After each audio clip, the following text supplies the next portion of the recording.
The New York Metropolitans heading into this road trip against both the Washington Nationals and the Pittsburgh Pirates, both of which of them being 4-game sets, and both series in which the Mets absolutely had a chance to secure the victory, but instead the Mets continue to finish on now their road trip 4-4 in said road trip in these 8 games as they falter by a whopping score of 8-2 against the Pittsburgh Pirates into the 4th game of a 4-game set. How you doing, everybody? It's your boy Wardy, and we're back at it with the latest Metropolitan post-game segment as the Mets are taken down in Pittsburgh by that final score that I just mentioned. And today's show, I have more than enough to say on Carlos Mendoza's continued incompetence in handling this bullpen. Another prime example of micromanagement by the Mets' current rookie manager, and as someone who certainly likes Carlos Mendoza the way I do as a first-year manager, I've been having an unbelievable amount of gripes with him as of late with his bullpen decisions. Not the decisions in which he's had his hands tied where there's no better pitching option,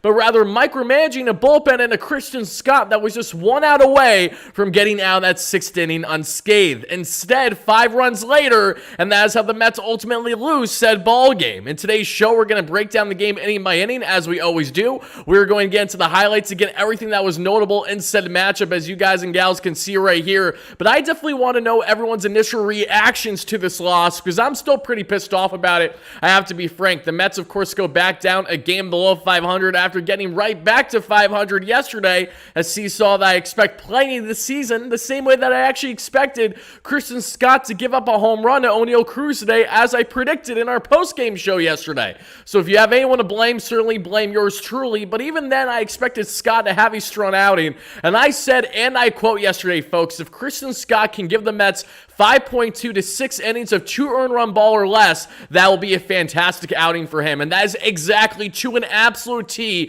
what he did in hand with giving up that bomb that we saw there to Oneil Cruz. The problem is, even after giving up said bomb to Oneil Cruz, Christian Scott really was finding his game and getting in a groove, and was just 1 out away from having himself 6 strong innings with right around 80 or so pitches, but that was too much for Carlos Mendoza to risk. So instead, we're going to throw in a reliever who has 0 MLB experience in Eric Orzy, and now Eric, who's likely going to be optioned after today's game, entering tomorrow's matchup against the Nationals, got absolutely dealt the worst hand imaginable for the 2-time cancer survivor, making his long-awaited and anticipated MLB debut. He was far from obviously dominant, nor was he absolutely horrendous either, throwing out again a rookie reliever who's never had MLB experience in a tied 2-2 ball game is absolutely asinine, yet we have Carlos Mendoza to thank for that. So again, folks, I want to know your initial reactions to this loss, to this defeat here. Scott, thank you so much for the donation. I greatly appreciate that. Scott says, please rant on Mendoza already.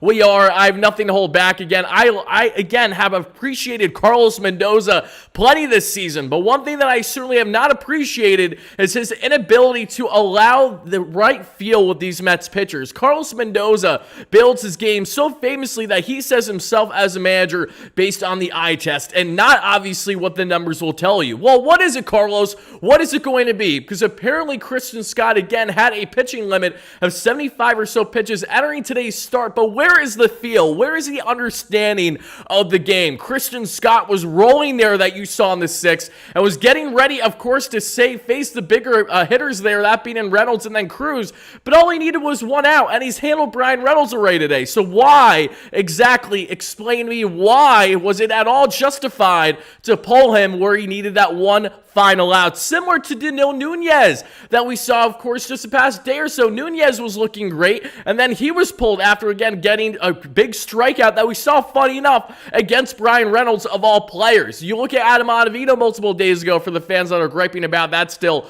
going back to the National Series, pulling him after those three batters for Jake Diekman, in which Jake Diekman does absolutely nothing, provided that's going to be anything other than useless at the MLB level. There's been a lot of head-scratching decisions that we have seen as of late by Carlos Mendoza and his lack of proper bullpen management, and today's loss was yet again a prime example of exactly that. Trust me when I also say, everybody, I'm not one of those fans that wants to pinpoint everything. When I understand the Mets, of course, only had 2 measly runs on the offensive end today. There's absolutely blame there. This Mets offense that was riding high on the offensive end all the month of June has cooled off quite a bit here so far far to kick off the month of July. However, when you are in a tied pitcher's duel of a ball game against Mitch Keller and you give up a 5-run spot in the 6th, I'm not surprised to see a Mets offense deflated and not have much more to give. You're facing Mitch Keller, one of the best NL starters in the game currently. You got a 2-piece on him thanks to WardyNYM tying this ball game, and the Mets give up this tied ball game and ultimately the victory shortly after because of incompetence on the bullpen management front. That and much more is what we are going to get into. Did blow a call. Yes, they did, but I'm not even going to sit here and gripe about the umpire and the squeeze call that he had with Orzi when he came in, because again, the Mets absolutely benefit from the umpires in this series. If Reed Garrett doesn't have the schmuck of an ump that he did 2 days ago, he doesn't get out of that bases loaded jam less than 2 outs unscathed. It doesn't happen. So we can sit here and pinpoint, oh, the ump is to blame for squeezing Orzi. Okay, we can do that all we want, but these things happen every single day. And you want to know what's also happened pretty consistently the past week? It has been a heavy frustration and a lot of confusion on the front of Carlos Mendoza and his inability to properly orchestrate and manage said bullpen. That is what we're going to get into again in today's show, everybody. Thank you all so much, everyone watching live on a replay. Happy to have you all in here, folks. Give me 1 second as I make sure that we're both live on replay and, of course, here on Twitter. Hit that like, that follow button, my retweet button for all my Twitter viewers. But please know, as always, I will only be interacting with our live viewers here on YouTube. So all my live members, of course, and Andrew, Steve, Daniel, everybody in the chat. Chris, how you doing? Rebecca, great follower here. Chris Ferrero as well. Everybody, thank you all so much. Zach Flakerton, how you doing? Yuki, everybody first chiming in live on a replay. Jack Graham as well. Thank you all so much for being here. Absolutely ridiculous bullpen management. Absolutely ridiculous bullpen management today. Hold on.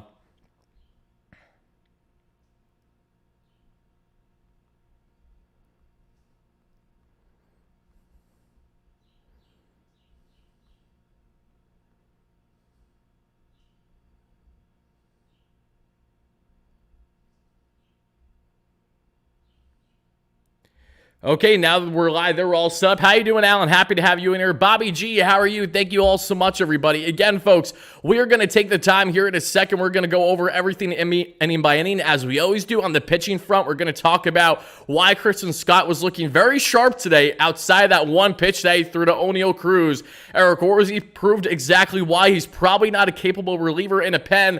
However, I'm going to shed some light on Eric Orzi and to show you why he wasn't as bad as his final line made him out to be today. And then Adrian Hauser, of course, there to just eat as many innings for the Mets as possible. He was batting practice as soon as he came in, rushing in because, of course, Eric Orzi had to start things off with that final out there in the 6th inning. On the offensive end, we're going to continue to break down the Mets' struggles on that front as of late and what can be had for them heading into their key matchup starting tomorrow against, yes, Cole Irvin, and yes, the Washington Nationals. Irvin has been killing the Mets. Of course, he was masterful at like 8 scoreless innings against the Mets less than a week ago on 4th of July, where the boys simply did not wake up, and Jesse Winker ripped a Adrian Hauser meatball of a curveball down the pipe, down and in for that 1-run victory. We're going to get into a bit on that here, folks, and of course, shouting out our amazing sponsors at BetUS and So Are MLB. Make sure to check them out both today. Greatly appreciate that. Coming to the game Saturday, I will be on the Warding track at 3:45 before the game. My fantasy camp teammates and I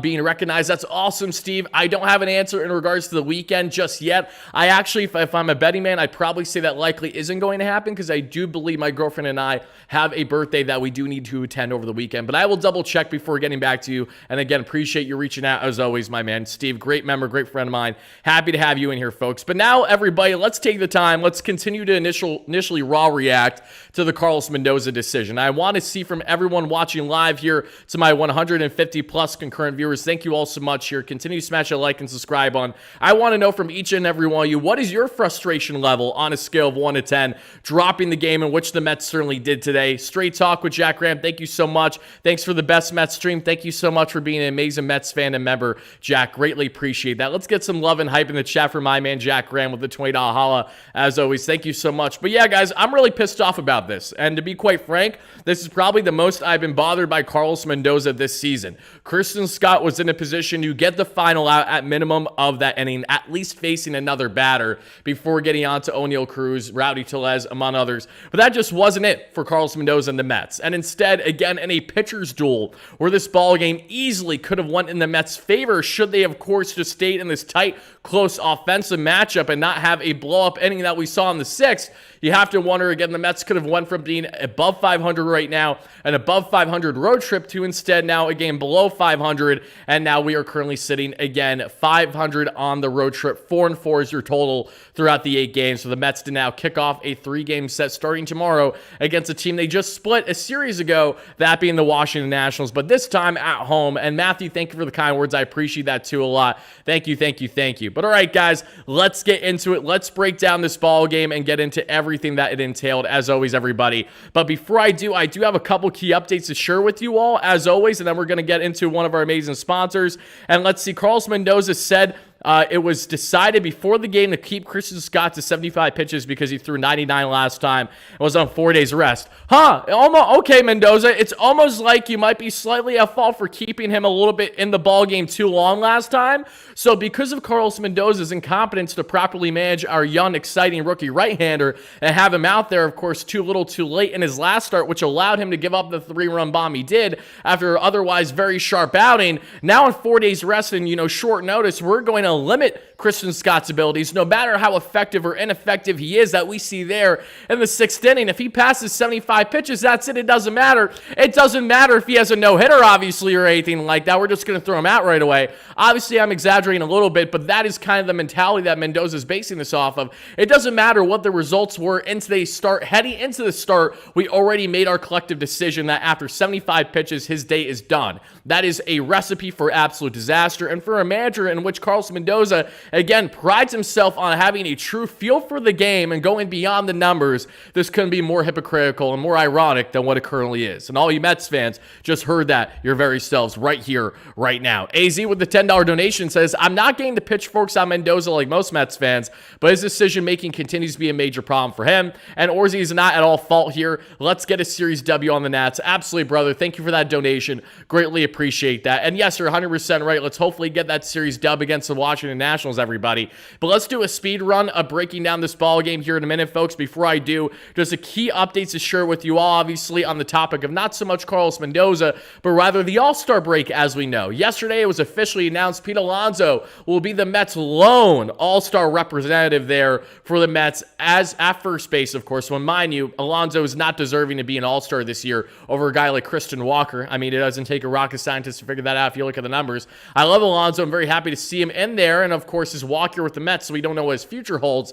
So excited to see him represent the Mets again, and of course get involved with the home run derby, in which his OG tosser from a couple years ago and former Mets coach Dave Joust will be back throwing BP to Alonso in this year's home run derby in Arlington, Texas, there at the Texas Rangers ballpark. Very excited to see how that's going to go. But one thing that I'm not excited about, and one thing that I think is an absolute joke once again by the MLB, is somehow allowing Francisco Lindor to still not have an All-Star appearance as a New York Metropolitan when Francisco Lindor ranks second among all National League shortstops in the WAR currently, only trailing Mookie Betts. Brandon Nimmo ranks second among all outfielders in the National League as well, and WAR only trailing Jurickson Profar. Yet somehow, some way, neither of these guys are currently in position to be All-Stars this year. And even if, say, Tatis and that being in Tatis and Betts, if they are both washes and both not available for the All-Star game, and say Nimmo and Lindor come in as, reserves, and okay, that's great, but that's a big what if, right? And I don't even foresee that to happen for both of them. Maybe one,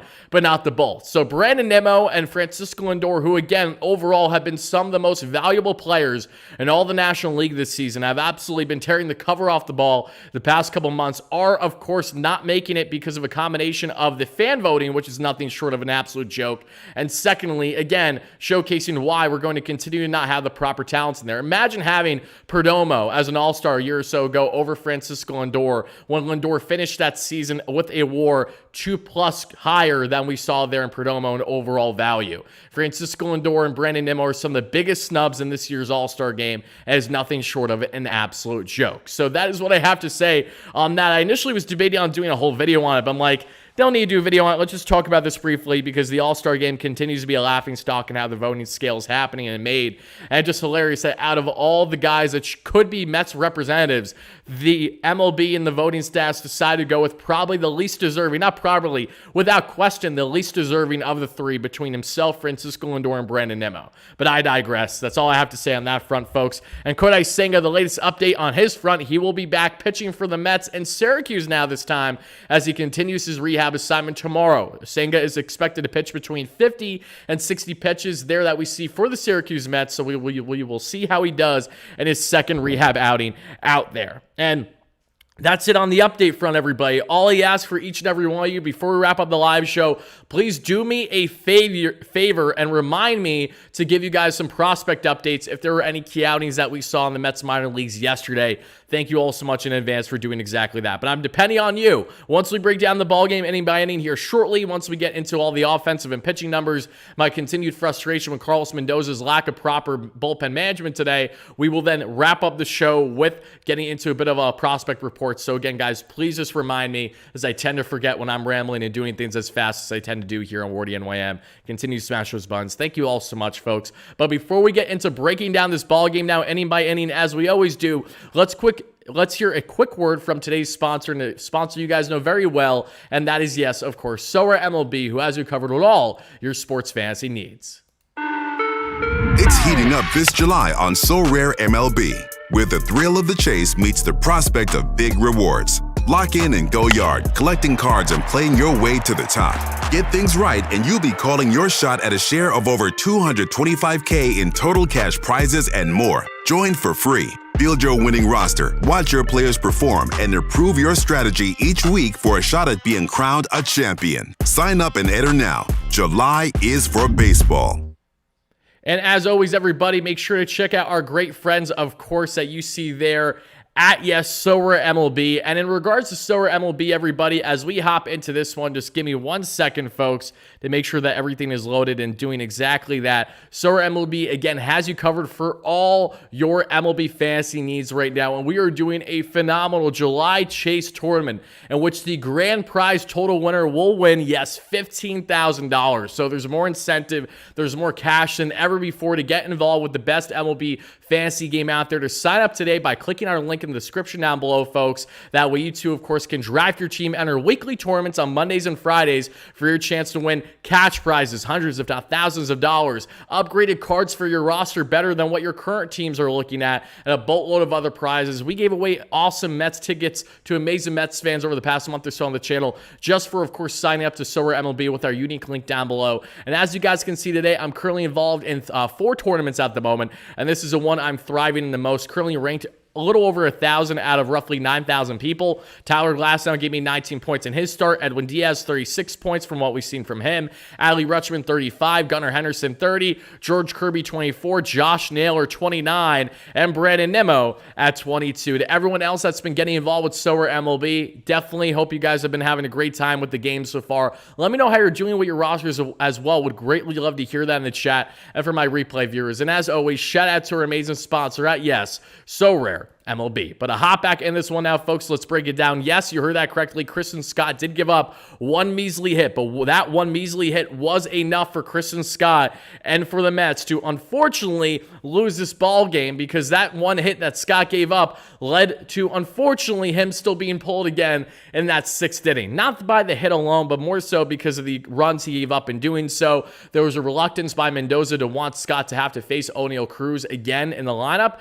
and Reynolds, Cruz, and Tellez were the next 3 batters lined up for him, in which he was pulled for Eric Orsi, which again makes such little sense. Just as that comes out of my mouth, each and every one of you can agree how asinine this entire situation was. Imagine pulling your exciting rookie right-hander of a starter in Kristen Scott, who's getting in a groove and looking sharp with his pitches, for an inexperienced, a jitter-filled right-hander, 26 years of age, and Eric Orsi to face the best hitters that the Pirates have to offer. Enlighten me on how that makes any sense any which way the imagination, because I'm here to tell you the answer already. It simply doesn't. And now, folks, let's break down this ball game inning by inning, as I promised you long ago. And it starts here, of course. Again, we have Mr. Christian Scott matched up against Mitch Keller in this matchup. And for the Mets, they go down in order there. They are struck out 3 times in a row. Mitch Keller strikes out the side to kick off this ball game. And for Christian Scott, he works a 1-2-3 first that we see there, including 1 strikeout of Andrew McCutchen. In the second, Mark Vientos gets the Mets' first hit of the day, but Luis Torrens grounds into a double play not long after. Nothing from the Pirates in the bottom of the second, as it's another 1-2-3 inning of work for Christian Scott. As we advance to the top of the third, Jeff McNeil rips a single, and then Harrison Bader grounds out. Lindor gets on with a hit by pitch, but unfortunately Nimmo grounds out for the final out of the inning. In the bottom of the third, Christian Scott with yet another 1-2-3. Scott 9 up, 9 down for the first 9 batters he finds himself facing today. Great stuff there by Scott, who worked another 1-2-3 inning, including 1 strikeout. As we advance to the bottom of the fourth, because the Mets don't do anything offensively, McCutchen gets on for the first time today with a walk, and then after a flyout by Brian Reynolds' first pitch, he gives up a bomb to, yes, Oneil Cruz. Oneil Cruz rips his 14th home run of the season.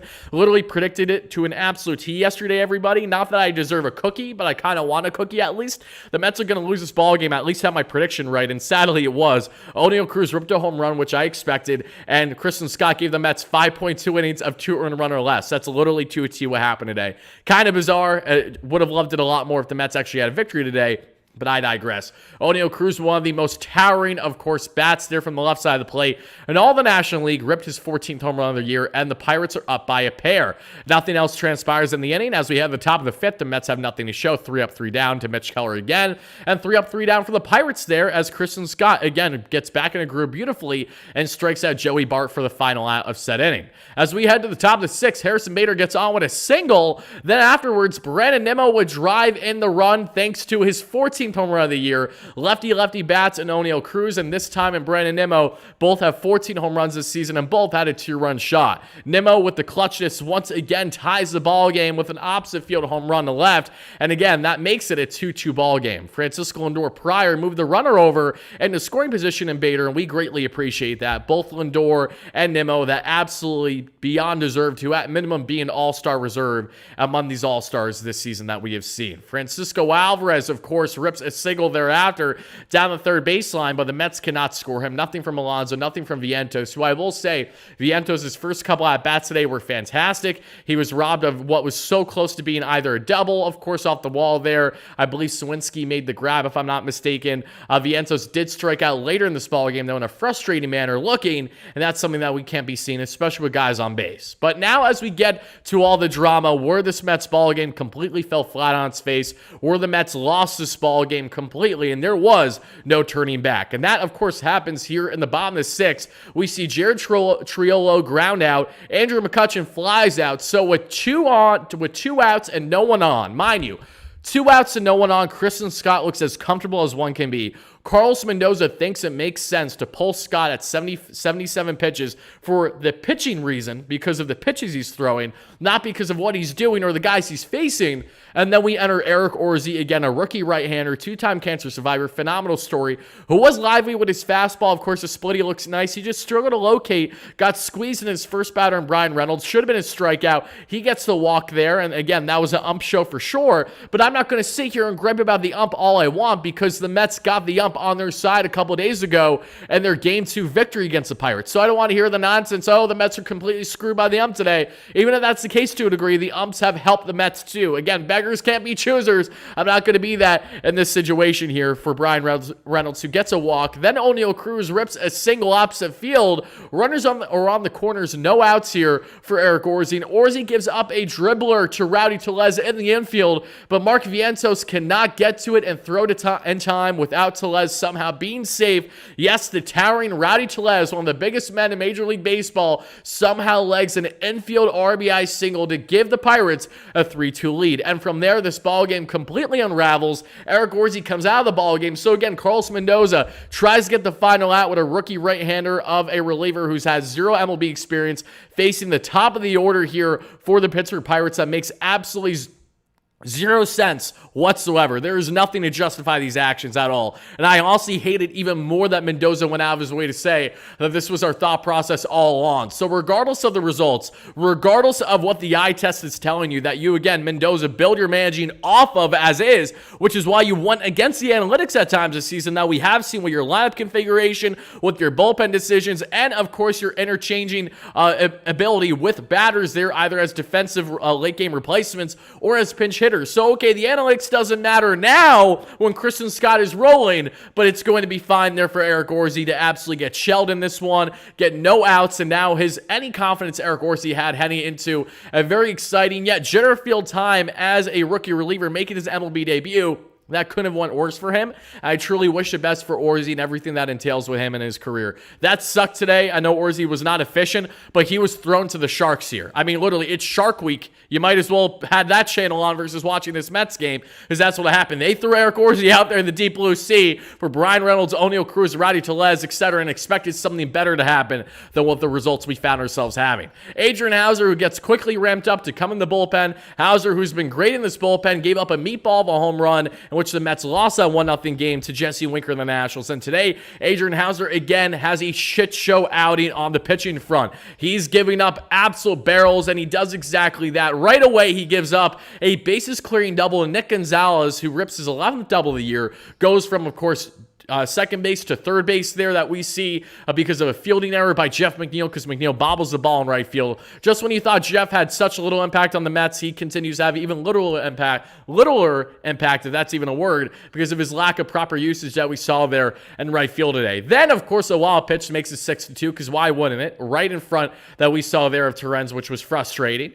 Afterwards, we see Joshua Palacio, of course, rip his first home run of the season, and it's 7-2 Pirates. So, okay, let's just recap this. Christian Scott retires the first two batters he faces in the 6th inning. Cruising, feeling good at 77 pitches. He's pulled from this ball game. Eric Orsi's in, allows the next 3 batters to get on base. All those batters score thanks to Adrian Hauser. Yet this isn't on Carlos Mendoza. This is all on Eric Orsi. Please, I got a bridge to sell you if you guys are one of those fans throwing out that nonsense you call a thought process, because that just simply isn't accurate from reality here. And speaking of reality, that is this unfortunate Mets loss, as they dropped this one by a final score of 8-2. And after that shit show of a 6th inning, the Mets go down in order in the 7th offensively. Then we see Jared Triolo rip a single there in the bottom of the 7th. That's all she wrote, though. In the 8th inning, we see the Mets get on base with Brandon Nimmo's second hit of the day. A single, Alvarez with a single, 2 on, 2 out for Pete Alonso to do nothing but pop out a first baseman, Rowdy Tellez. So happy he's going to be an all-star representative for the Mets, and surely not a guy more deserving like Lindor and Nimmo. Cure the effing sarcasm, shall we? Afterwards, we then see, of course, Brian Hayes come in a pinch hit for Oneil Cruz, and he rips a single right away off of Hauser. And then we see a single by Nick Gonzalez, and then a Joshua Palacio ground out later makes it 8-2 Pirates. For the Mets here, they have nothing else to show on the offense. Mark Vientos rips a single off of Brent Honeywell. But that does it for the ballgame, folks. They go on to lose this one, embarrassingly to say the least, by a final score of 8-2. And without question, what stands out today is, one, the lack of offensive continuation by this Mets team in this road trip and so far in the month of July. That's a problem, as we know. But what is also a clear problem is this bullpen management. Say what you will, of course, about the lack of arms that the Mets have had healthy. That is absolutely a factor. But when it comes to what a manager can truly control, Carlos Mendoza single-handedly controlled and dictated the Mets' incompetence that we saw with that final out in the 6th inning today. Would the Mets offense have prevailed if, say, they get out of that inning unscathed and they head to the top of the 7th, facing Mitch Keller there, tied 2-2? We're never going to know, right? Q Kanye West, I guess we're never going to know those answers, right? But what we do know is that Carlos Mendoza's decision absolutely played a drastic hand into the turn of said ball game. And I do have to wonder, would that Mets offense pounced on Mitch Keller in a tight ball game? I'm inclined to say that yes, they would have to a degree, the way that they were getting some quality at-bats. Vientos was looking good early against him. Lindor was putting in some quality at-bats. Nimmo barreled one beautifully for his 14th home run of the season. Just all the more reason, in my opinion, to be frustrated by by this bullpen antics and the way it led to the Mets' demise in said matchup. Steven with the $2. Thank you so much, Steven. Steven says, 75 pitch limit before the game, Orsi only needed one out. Again, make it make sense is my humble opinion on that. Steven, thank you for that donation. Greatly appreciate that. And continue to let me know your thoughts, everybody. We see Gregory in here. Great memory as always. This was really disappointing today, says Gregory. Was hoping that this Pittsburgh series would be 3 out of 4 and they would really get rolling coming home against Washington, Colorado. Now they really just look like a 500 team, and you wonder if they're just going to be lingering a game or two out of the wild card all season. Yep, and again, that's the problem with a 500 ball club like the Mets. They're a team where it's like, okay, they may win 8 out of 10, but then they're going to lose, 5 out of 7, or, 4-4 in their past 8 games now. We got to get more consistency going. We know that. There's a lot of factors that come into play. Also aware of that. But at the core, what I'm mostly aware of is Carlos Mendoza costing the Mets in this one. It's really hard for it to suggest otherwise. Literally everything that I've thrown at you guys today, could you please all do me a favor and spam in the live chat? Let me know in the comments down below to my replay viewers. After all the information that I've relayed to you right now, please let me know if you guys are in favor or against Carlos Mendoza's management today.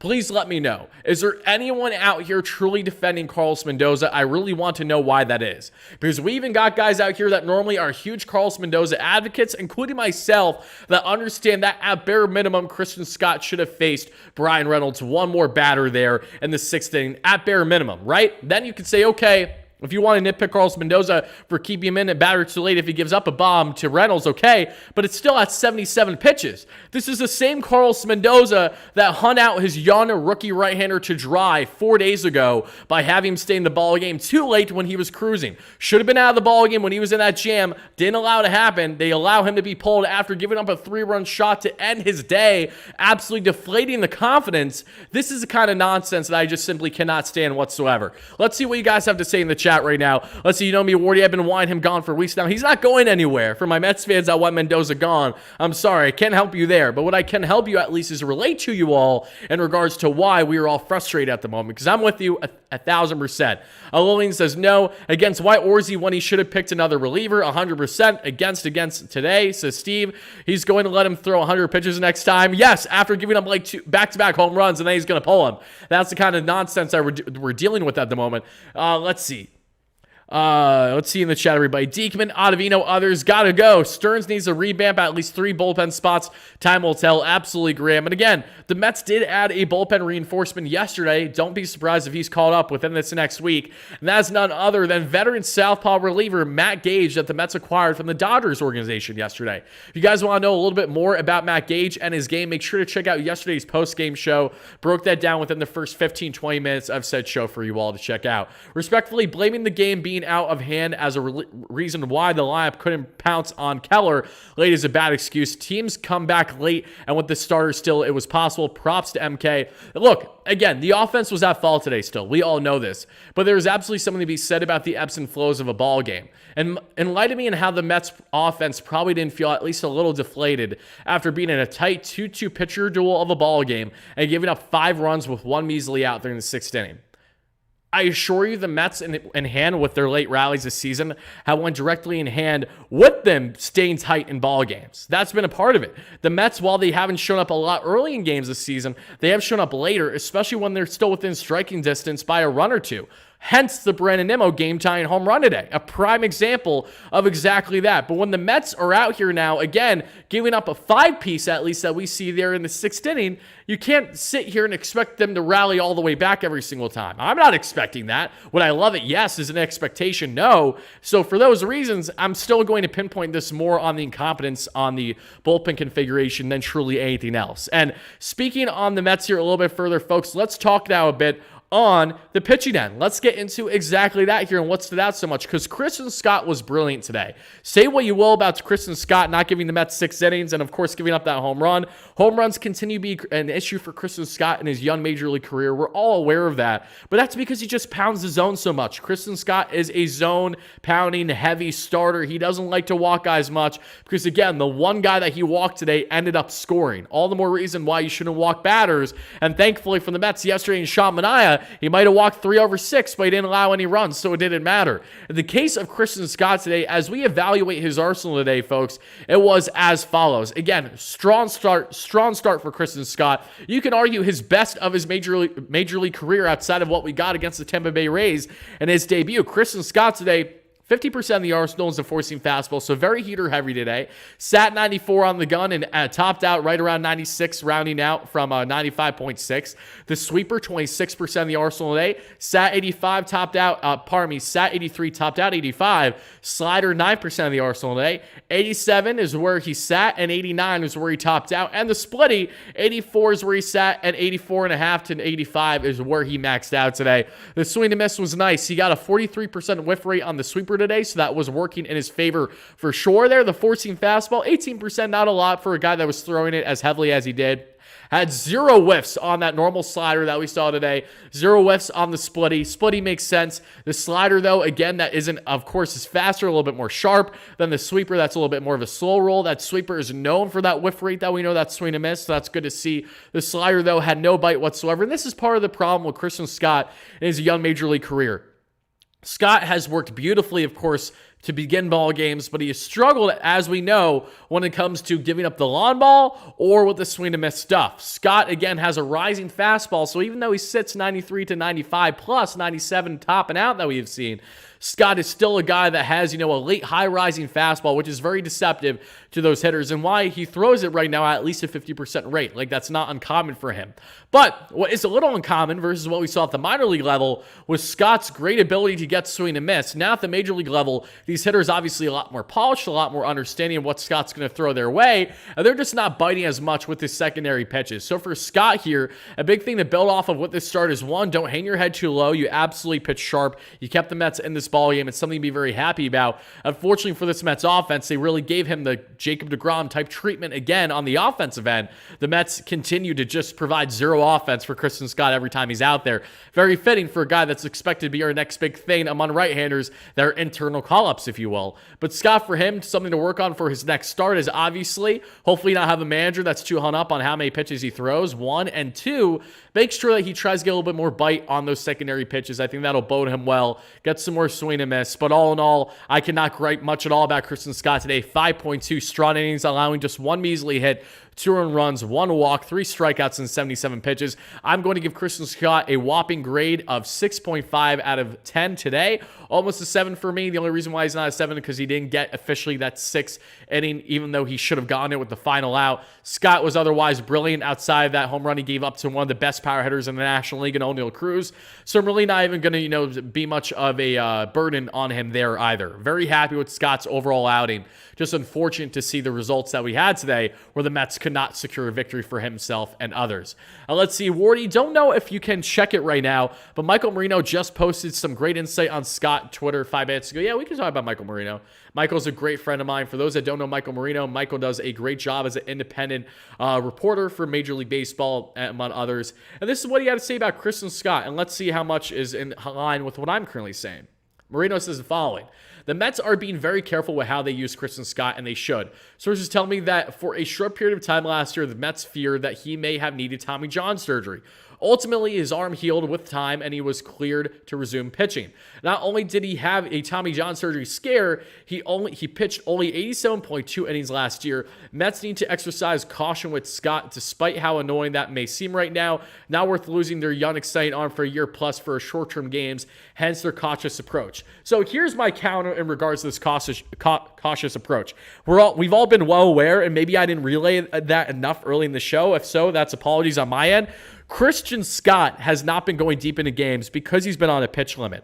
The reason why he's been on a pitch limit is not just because of the Tommy John scare that we mentioned, but also just the overall scare of stretching a reliever into a starter. Christian Scott was a full-time reliever during his time with the Florida Gators. He was a reliever when he started his Mets tenure in the pros. The Mets have stretched him to a starter over the past year and a half now, but that is not a lot of time for Scott, who's not used to this amount of innings, quality innings, on that right arm and that shoulder. So Scott, again, who's being stretched as a reliever to a starter in a fairly short period of time, That has been one of the initial drivers for Mendoza and the Mets with the pitch limit and the pitch count. However, this is where I get pissed off. And this is where that kind of comment only means so much to me. Miss me with the bullshit that, okay, it has so much to do with the potential scare of injury. If that's the case, why in hell are we allowing Christian Scott to pitch 90-plus pitches his last outing then? Why are we allowing him to get all the way up as much as he did there to then give up that 3-run home run in an unfortunate fashion in his start 4 days ago? It has to be consistent. It has to make success. It has to make sense here. For Carlos Mendoza and the Mets here, they have completely swung and missed on how to properly approach Christian Scott this season that we've noticed multiple times already this year. Between hanging him out to dry too late in his last start to now pulling him too early based on a pre-game made move, it's a foolish notion in my opinion. Because here's the thing.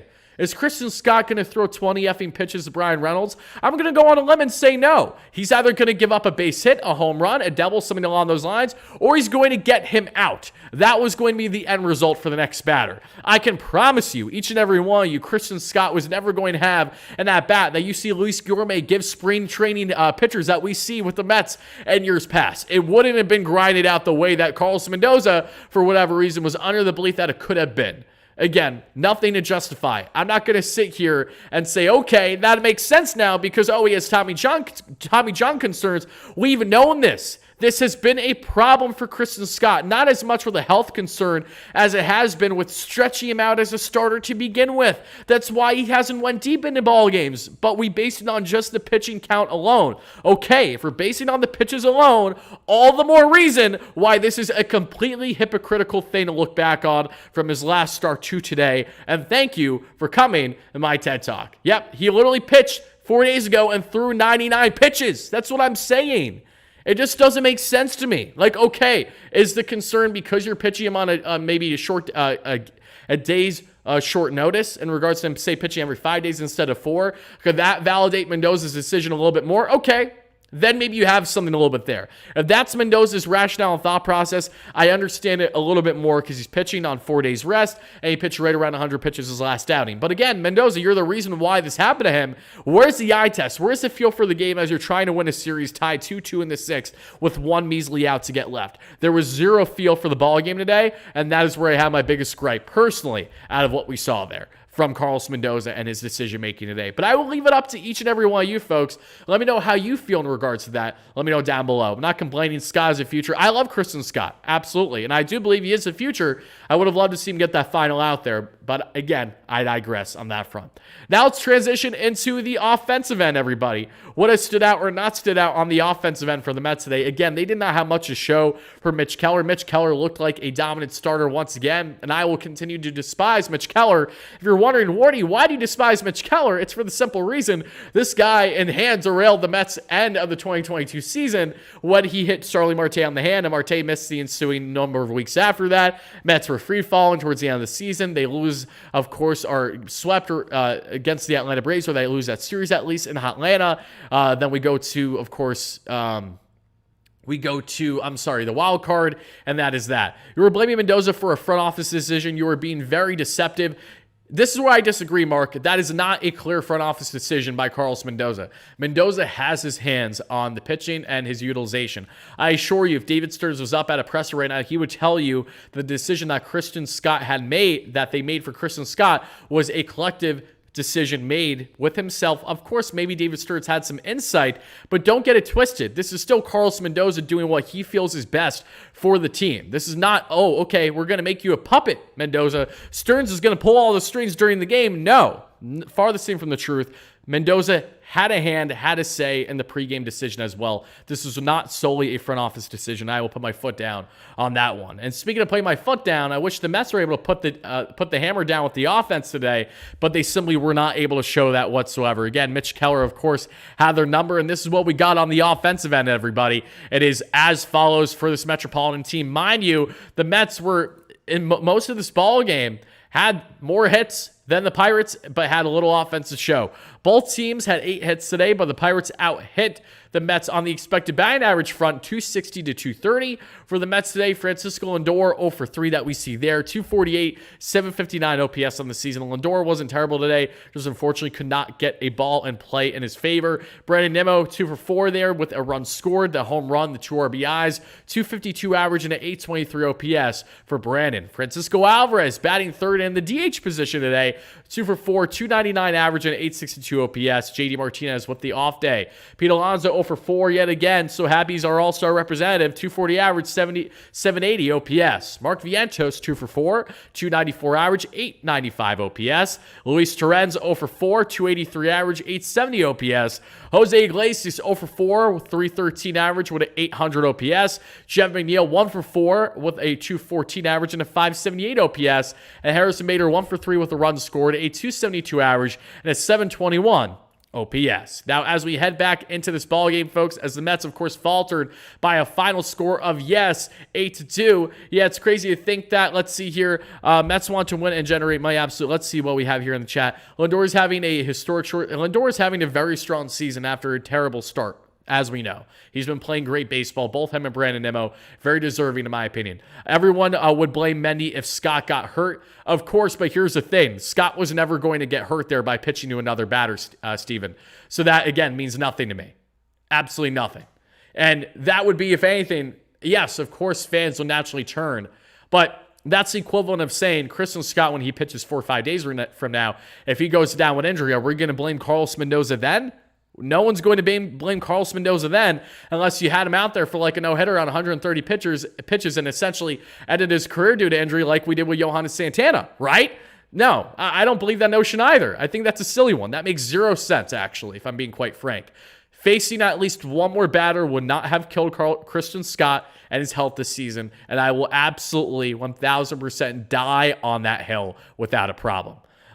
Now, folks, let's get into the prospect end. Let's see if anything stood out for these Mets prospects as of late. We did not do a prospect report yesterday because some games weren't done yet, and I want to see ones that were wrapped up if there was anything here for the Metsies that we could break down here. So let's double check and see if there's anything notable of the following. For the Port St. Lucie Mets yesterday, did they have any games going? I do not believe they did. No, they did not. So let me double check the Rumble Ponies. Let's see if there's anything there as well. For the Rumble Ponies from yesterday, we will check, of course, the other leagues too. No games are happening today because minor league games usually don't happen on Mondays. There was no game. I don't think there was any actually key farm updates yesterday, just from everything I'm seeing right now, but I will double check for each and every one of you before we get on to wrapping up the live show. But yeah, all in all, to kind of put everything in a nutshell, folks, I understand the argument as to why Christian Scott did not pitch as deep as maybe us fans want him to. But even with that understanding, I couldn't disagree more with the philosophy and the thought process behind it. And I absolutely believe that went in hand with the Mets loss today. Checking the Cyclones. I don't think any Mets minor league team actually played yesterday. Yeah, no Mets minor league team played yesterday, folks. So nothing to really add on from there on the prospect end, everybody. Help us get to 100 likes. We're halfway there. Thank you all so much for that. He's at 77. Let him finish the inning. Simple, says my man Grant. 100% agree with you. What are your long-term takeaways? Christian Scott today finally looked like a pitcher that believes in victory. Many doesn't, but great stuff from Scott. Yeah, no, Scott looked awesome today, Scott. Funny enough, Scott Greenwald talking about Christian Scott. He looked fantastic, and this is definitely a start for him to build off of. Another reason why I'm bothered by this, again, the way this game played out is this is a deflating way for the game to end for Christian Scott and his young confidence as well. This is one of those games where I would have loved to see, even if the Mets lose, but Scott gives the Mets 5.2 strong innings the way he did today, keeps them in the ball game, something to build off of. I know he's going to try to do his best to build off of this and separate from the loss, but you can tell with a young right-hander like himself, at times it can be hard to do. You know, confidence is a big thing. He's been uber confident, but I just want to see, for the sake of Christian Scott and the Mets, just be a little bit sharper with their decision-making. This was a game that they just allowed slip away on the pitching front where it truly could have been avoided. Maybe not on the offensive end. Maybe the Mets don't show up offensively regardless, right? And that's something where we can blame the offense entirely for. But With how this game ended, with how you gave up a 5-run spot in the 6th, of course your offense is going to be deflated by those results. It's just simply going to happen, everybody. But folks, that is going to do it for the live show. I want to thank you all so much to everyone that took the time to watch live on a replay. Thank you all so much for that, folks. We will be back live again, as always, tomorrow, folks, after the conclusion of the latest Metropolitan matchup, as they're back home to kick off a homestand against the Washington Nationals. The Mets, who split their last game against DC, look for a series victory as they continue to climb the wildcard standings. They have been half game out of the wildcard. They currently sit 2.5 to 3 out after today's loss, and they look to continue to build in what has been an up and down start to the month of July. Thank you all so much for watching. This is your boy Wardy signing out, and as always, no matter what, let's go Mets, baby. Peace out. Thank you, folks. Have a great one.